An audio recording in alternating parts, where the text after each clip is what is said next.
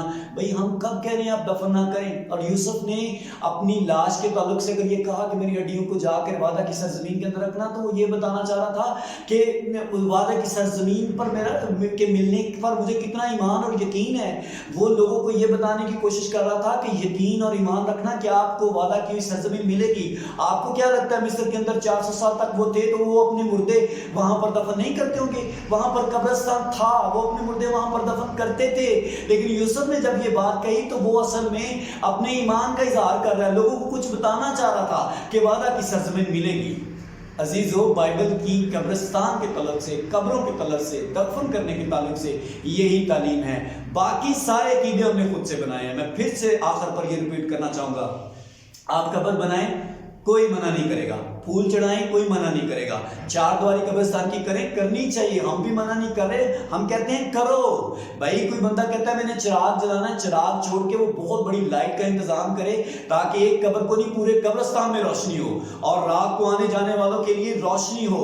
جناب ہم یہ ساری باتوں کی سپورٹ کر رہے ہیں، ہم صرف یہ کہہ رہے ہیں کہ یہ بائبل کا عقیدہ نہ بنائیں کہ ہم نے دعا کرنی ہے، پھول چڑھانا ہی چڑھانا، نہیں تو ابا جان کی روح کو بڑا نقصان پہنچے گا۔ کسی شخص نے مجھے یہ کہا پہلی ویڈیو کے بیان کے اندر، اس نے کہا جی جب آپ قبرستان کے اندر جاتے ہیں تو باقی روحیں اس بات سے بڑا خوش ہوتی ہیں، وہ کہتی ہیں کہ دیکھو اس کے پیچھے کتنے لوگ آ رہے ہیں، اس سے جب ہم وزٹ کرتے تو ہمارے عزیزوں کی روحوں کے اندر بڑی جو ہے وہ عزت ہوتی ہے۔ نہیں جناب، یہ بائبل کی تعلیم نہیں ہے، یہ آپ کی ذاتی تعلیم ہے۔ بائبل مقدس کے اندر ایوب کی کتاب اس کا 14واں باب اور اس کی 21ویں آیت میں لکھا ہے کہ جب کوئی شخص جو ہے مر جاتا ہے، اس کے بیٹے عزت پاتے ہیں، اسے معلوم نہیں پڑتا، اس کے بیٹوں کو ذلت ملتی ہے تو اسے پتہ نہیں چلتا، مرنے کے بعد کون قبر پر آ رہا ہے، کون عزت دے رہا ہے، کون چڑھاوے چڑھا رہا ہے، کون دیگے دے رہا ہے، کون ڈھول بجوا رہا ہے، اس سے مردے کو کوئی پتہ نہیں چلتا، عزیز کو پتہ نہیں چلتا۔ لیکن بات کو اگر ہم سمجھنے کی کوشش کریں تو پھر بات سمجھ میں آ جاتی ہے۔ خداوند آپ کو برکت دے، اپنی مرضی سے آپ جو کچھ کرنا چاہتے ہیں کریں، خداوند آپ کو بلیس کرے، لیکن خدا را اس کو بائبل کی تعلیم بنا کر پورٹریٹ نہ کرے، کیونکہ یہ بائبل کی تعلیمات نہیں ہیں۔ خداوند آپ سب کو برکت دے، آمین۔